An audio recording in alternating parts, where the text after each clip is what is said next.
doing this with us and this and that, and you're actually convicting their heart. Why are you doing it? You know, I was a rank sinner, and I wouldn't sleep around with the guys. I was a supervisor in a factory, and these guys slept around with other women, and I wouldn't sleep around on that.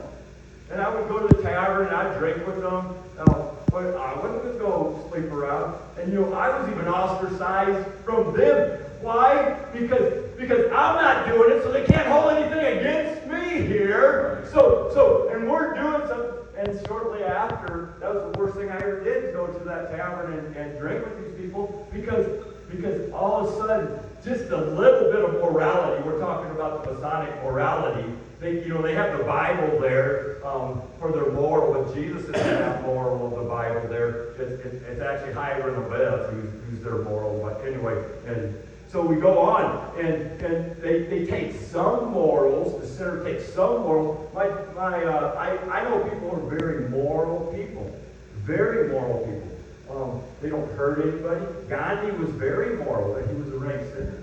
Yeah. You know what I'm saying? And so. We have to take that sword of the Spirit. We have to ask God, what's going to change your heart? We go out to that college campus. What's going to change his heart? And then we point those. Beth said the other day, she said, you get pretty close to that person with your finger. And I don't mean to, but I guess that comes out in the old days. And I just get in their face. And I start pointing. No, you are wrong. And what does that do? What does that do? That personalizes it.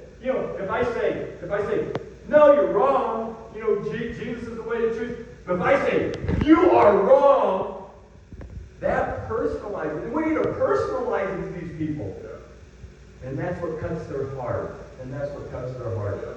Yes. So I have jumped off. So Hebrews. Now listen to this. This is kind of, Hebrews said, for unto us was the gospel preached, as well as it was unto them. But the Logos said, but the word, King James says the word, but the Logos preached did not profit them. It did not profit them. Not being mixed with what? Faith. You talked great on faith last night.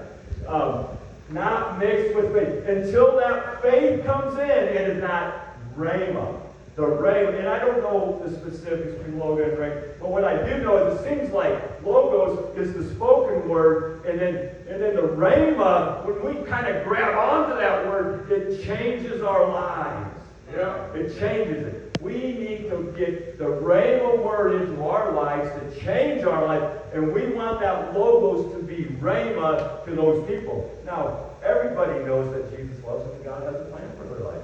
I mean, people say that all the time. Stand up and hugs for Jesus. And we have actually been preaching at the college campus, and the whole crew comes out and starts hugging for Jesus. And how many people, and I want to say this, not using this, but how many people do they actually really convert doing that? They might sit down and say a sinner's prayer. One of the greatest evangelists of our time is Billy Graham.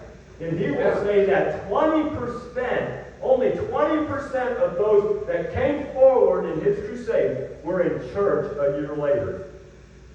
So he didn't really have huge success like the show. My dad was one of those. My dad went down in a Billy Graham crusade, changed his life, and he's an atheist today. Wow. He's an atheist today because he didn't stick to it. Because he was in the Mason. My dad, and I'm going to give this to him. My dad is so honest with himself that he can't even be a Mason because he doesn't believe in God anymore. So he gave up his Masonic stuff because you have to believe in God to be a Mason. And I heard you out the camp, and I'm not saying anything against you, Jess, but I heard you out, and you kept on saying, God, God, God. And these students know what that, but, I stood out and I talked to a man about God for probably about 30 minutes one time in Pensacola Bay, talking about God, and this gal sitting next to him, and all of a sudden, and she was listening, and I think it was his girlfriend. Anyway, And then he started telling me what his God of choice was. And then I said, well, I cut his heart. I said, well, Jesus said he's the way, the truth, and the life, and no one comes to the Father but through. I said, Jesus Christ is God. I said, these others aren't God. And he immediately stood up and put a knife to me. We talked about God for a half an hour. Until I brought up the name of Jesus Christ. We can talk about God, and I'm not putting but we can talk what we do. We talk about God, we bring Jesus in, and they know what God we're talking about. But, we hear this all the time. And that's